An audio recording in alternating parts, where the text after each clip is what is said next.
Programang ito ay rated SPG, striktong patnubay at gabay ng magulang ang kailangan. Parang mauulit nga lang ang kapalaran ni Tanggol.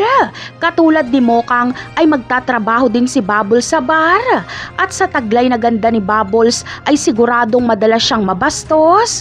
Kaya kapag malaman ito ni Tanggol ay pipigilan niya si Bubbles sa ganitong trabaho dahil maaalala niya lang kung paanong nagsimulang masira ang buhay ni Mokang.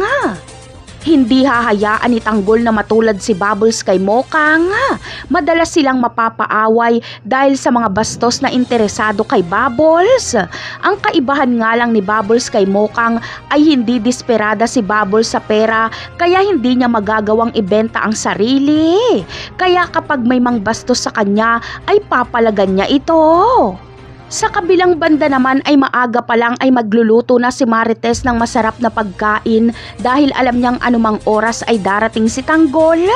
Habang si Tanggol naman ay hindi nga sumama kay Marcelo dahil uuwi siya sa kanila para makita ang lola tinding niya.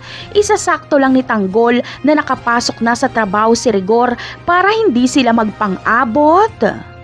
Kaya naman sa pag-uwi ni Tanggol ay masaya siya dahil ipaghahanda siya ng pagkain ni Marites. Ngunit ang sayang mararamdaman ni Tanggol ay panandalian lamang dahil malalaman niya ang ginawang paglayas nila Tinding. Kaya labis ang pag-aalala ni Tanggol dahil alam niyang walang matutuluyan ang kanyang lola. Ganun pa man ay agad na aalis si Tanggol dahil hindi siya pwedeng maabutan ni Rigor. Hahanapin niya si Tinding.